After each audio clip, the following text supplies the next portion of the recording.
Britney is looking down at 8-6 offsuit. She and these 7 bad boys have all limped pre-flop. The flop comes 6-3-8 rainbow. And just like that, Britney's 8-6 off turns into a sleeper hit. 2 pair on a board that's dry but sneaky. With all these limpers, someone could easily be chasing a straight.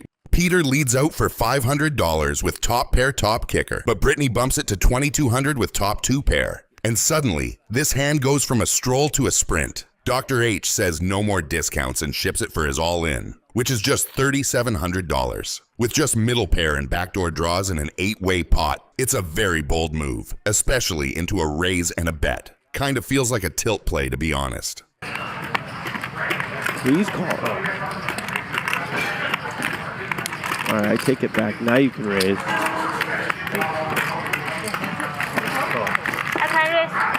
We could not raise. Just barely.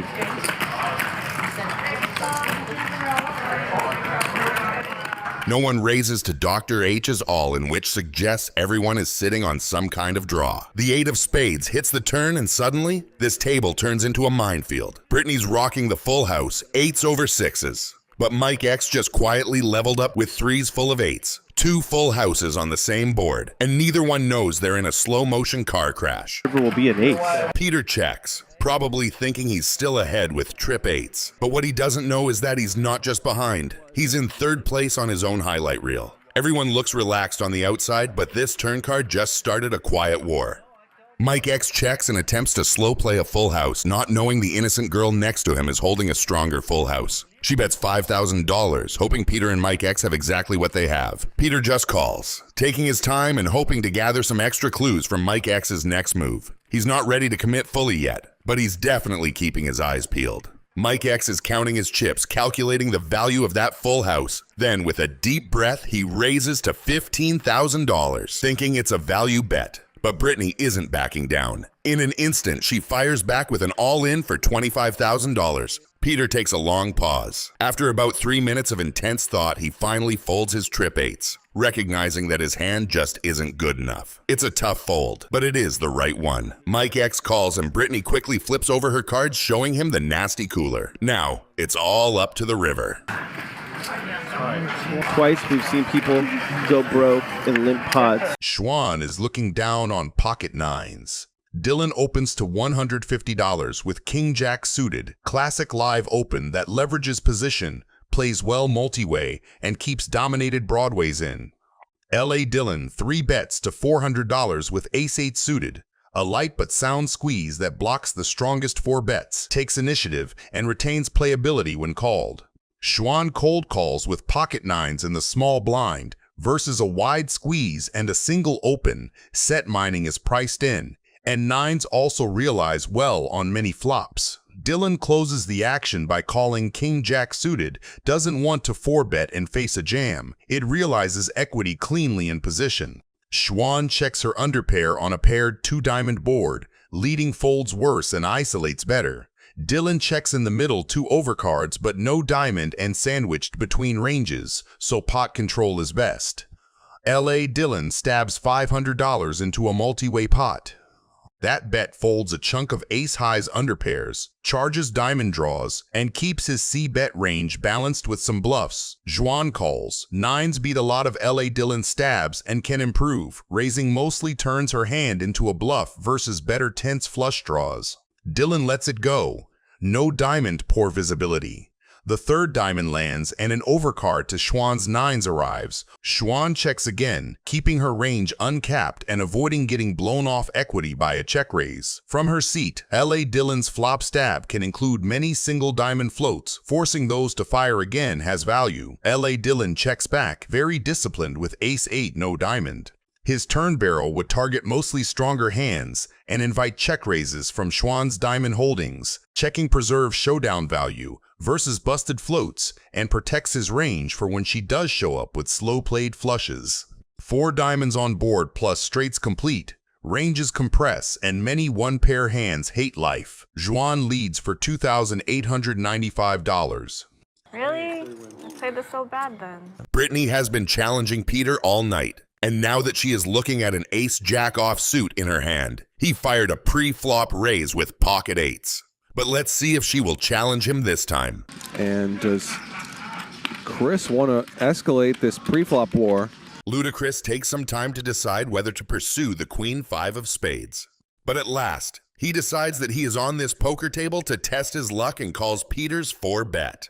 But as we all know, Britney is a player who loves aggressive moves. So she calls and hopes the flop turns out nice. And Peter keeps betting like that. Britney calls as well, and it's a pretty good one for Britney, a pretty good flop. The flop comes Jack 4-6 with 2 hearts, which is decent for Britney. She has the top pair, and even though she doesn't know it, there is only the backdoor flush draw or the off chance for another 8 to be worried about, which is very unlikely as you can see from the 12% of equity Peter has. Despite the low chance of him winning, Peter decides to project power and C-bet another $9,000, to which Ludacris snappily folds. And Britney decides to show she is not to be messed with when it comes to poker. Having 2 8s and the 8 of hearts probably should tilt him away from that. Peter is visibly confused by how Britney is playing. As I already mentioned, she has been bullying him and sometimes losing weird hands. So now he doesn't know whether it's one of those empty bluffs or if Britney has something. 多少啊？4万起啊？45 45 5 45 4 2次吧。哦。OK。 They said twice. Twice, okay. 我没问题啊。万一发错 It's a big pot. 波动小一点。没有问。8 King。 8 King。哦。Britney safe on the first run out. 完了。喊什么8啦？ Peter needs only an 8. There's only one left. He doesn't find it, and Britney gets the full double, $118,000 pot. 你刚才打我有一套，现在打。Sarah is looking down on ace-deuce offsuit. I'm gonna call.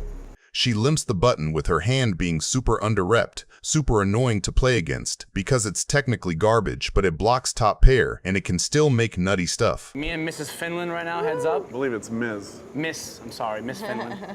All right, is it? let's see a flop. Ronnie checks the big blind with 8-4 offsuit, which is exactly the kind of hand you want to see flops with for cheap. 10, 10, 10, 10, 10, 10, 10.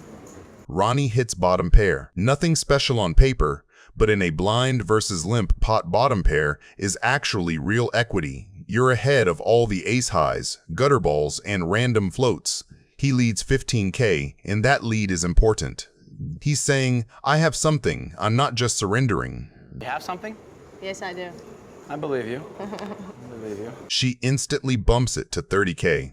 That raise is pressure, not value. She's repping Queen X and basically saying, you don't get to name the price, I do. The thing is, Ronnie doesn't go away. He doesn't 3-bet, he doesn't spaz, he just calls. Why are you checking? You raised me on the flop. Num. Ronnie just improved from, I kind of have a hand, to, I actually have a monster for this line. Trips in a limped pot is huge because again, she's never putting him on 8-4. Ronnie checks, which is smart. He wants Sarah to keep telling her queen story. She obliges by firing 55K. From her point of view, this is perfect. She thinks she already took control on the flop, so she keeps the narrative going. I raised you. You just called. You check turn. I'm still ahead. Ronnie now springs the trap and check raises to 155K. That's him basically saying, okay, I've got it. Time to pay full price. 255. She re-raises. What? Against a lot of players, this ends the hand. People hate facing turn check raises because that's usually the I'm not bluffing anymore line. But Sarah does something that tells you how serious she is. Really, huh? 255,000. That is not a protection raise. That is, I am not afraid of your story. I'm upgrading it. Now pause there and think about what that looks like from Ronnie's chair. He thinks he's the trapper with trips, and then she snap re-raises his check raise. That's psychological whiplash. At a minimum, she's repping queen with a real kicker. Ronnie, she's a little better looking than you. We're kind of rooting for her. Sorry, buddy. I know. Maybe even something nuttier. He can't fold trips there, obviously. He calls. But the dynamic just flipped. He's no longer casually extracting. He's now in a leveling war. All in. And she shoves. In Ronnie's spot, What's your move and why? I want to hear from the guys who've actually been in these pots. On your way back from the comments, don't forget to like and subscribe. Oh my God! How is this happening? I wanted to stay and play with you, Miss Finland. I understand. I know, I am. I have a 4. He shows her his hand. Do you have 5s full or something? Oh, gee. I don't know. How often do you play this game? Do you know I have a 4 here? You know I have trips. I don't know if I can fold this hand. I don't know how you play. I never played with you before. What is going on here? If I fold this hand and they see this fold and you have like king, queen or something, it's gonna be the most embarrassing thing ever for me. You understand this, right? Okay. And Ronnie's folded. Holy shnikes. Ronnie, you're going to the cage. Maria Ho is looking down on King 9 suited. She limps the button, which already tells you her plan to keep ranges wide and let him put himself in a bad position post-flop. Ike makes it 230K from the blind. That's classic heads-up logic. Punish the limp, isolate, take control with position post-flop. The problem is, Maria's hand actually plays great versus that sizing, and her call means Ike is now in the blender with a weak, dominated hand in a bloated pot. This flop is basically nightmare equity mapping for Ike. He flops trips if he's Maria, but he's not Maria, she is. He just pairs his 6. With that texture, from Ike's perspective, he's going to get called by worse a lot if he bets, and he's also repping strong, so he continuation bets 175K. That C bet with middle pair is him kind of value protecting and denying equity versus overcards. Maria just calls. She doesn't raise, and that flat is so evil. If she raises the flop, Ike can sometimes hero fold hands and avoid lighting the rest of the clip on fire. By just calling, she keeps in literally everything he can keep barreling with. He shuts down, he checks.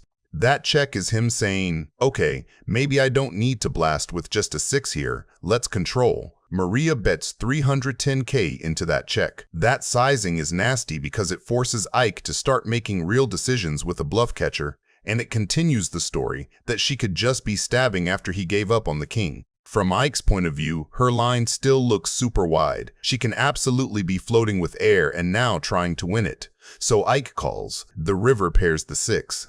That is the cruel part. Ike goes from, I have 2 pair, I'm bluff catching, to wait, I've got a full house now, 6 is full of 9s. I actually beat random bluffs and counterfeited 9s that didn't improve. His hand upgrades in his mind. He checks, planning to catch, and Maria just rips it in. And she shoves on Ike. I want to make a really big fold here. I think you have it. 5 seconds.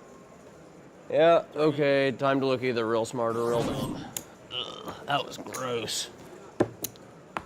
She's in with 6s. Jennifer Tilly kicks things off with pocket 6s. This is a decent hand to entertain a small raise with and see if luck is on your side. Back on Arden. She calls the 3-bet as well, so 3-way to the flop. Oh my word, set over set and Griffin's flop top pair? This is going to be bad for Griffin, but it's going to be real bad for Arden. With the board that the flop delivers, everyone has something to bet about. But instead of that, Tilly and Cho decide to check. With that in mind, our weak top pair is trying to take control of the board by shooting a small bet of $2,500. Tilly is loving it because other than a set of kings, nothing else on the board beats her, and she would love to see this pot growing, so naturally she calls. Miss Cho, on the other hand, has a completely different plan. She is not waiting for the pot to grow. She is growing it herself. She does that by firing a $9,400 bet. Now Benger has a choice. Entertain this top pair, or realize the truth and just give up. Why is he so serious? He's like a goober 99% of the time. The angry man quickly decides to fold and not pursue the king. On the other hand, Tilly is more than happy to oblige Miss Cho by re-raising to $30,000 with her set of 6s. Oh boy. Jen re-raises $30,000. At this point, Miss Cho should know the deep trouble she finds herself in, but still decides to go ahead and call on her set of 5s. The turn delivers the 9 of clubs, a card that is completely irrelevant to both of them. If I was in the position of Tilly, I would be betting pot here. What would you? Let me know in the comments below. I guess Tilly is not so happy about my jamming suggestion, so she decides to check here and wait for something magical on river. Same thing for Miss Cho. In her case, though, that is in her favor. And Arden spikes a one outer. She's got quads. Meanwhile, Jenna's rivered a full house. Buckle up, because this hand just went from pretty sick to absolutely bonkers. People say patience is a virtue, but in Tilly's case, her patience came to bite her from behind. The river delivers the only card that can save Miss Cho, and that is the 5 of clubs. Now the only question is, will Tilly get baited by her now full house hand? Or will she read her for the quads Miss Cho has? And as we all thought she should do, Miss Cho goes. There it is. This is not good. No, it sure isn't. If Jen calls, this will be the biggest pot of the game. Arnon, you have quads because it can't be quads. Does she know? I don't think you have kings full. And I don't think you have nines full. You might have fives full. That's a call. Jennifer Tilly is looking down at pocket aces. Did you look at your cards? Yes, I am qualified. I bet you are. Pre-flop begins with a double straddle. Tony G decides to attack the money. He raises to 5,000. It is a standard aggression play from the loudmouth pro, expecting to pick up the blinds and straddles. However, Jennifer Tilly, sitting in the double straddle, wakes up with the pre-flop nuts. She doesn't slow play. She 3-bets to 15,000. This is a pivotal moment. A tighter player might fold ace-jack here, fearing domination, but Tony G's ego and the deeper stack depths convince him to stick around. The flop falls all spades. This monotone board changes the math entirely. Tony G has flopped middle pair with his jack, but he holds no spades, meaning he is drawing very thin if he is behind. Tilly, however, holds the ace of spades along with her overpair. She fires a continuation bet of 25,000. Tony G, ever the non-believer, convinces himself that Tilly might be semi-bluffing with a hand like ace-king holding a spade. Big pot. Huge. The turn brings the 8. Here, Tilly decides to exercise pot control. She checks. This is a savvy move. By checking, she conceals the strength of her hand. She knows that if she bets again, she might only get called by a flush or 2 pair. The river is the 3. Now, Tilly repeats the bet sizing from the flop. This is a classic value inducement bet. It is small enough that it looks like a defensive blocking bet or a weak attempt to steal the pot. Wow. Wow, aces with the spade. Very nice, Jim. You had me drawing dead. Really? Insane. Wow. It's getting fun, isn't it? Double straddle and picks up aces, huh? I know, right? How beautiful is that? The first double straddle was aces. Guess that's a sign. That's my first aces, too. Well, you deserve it.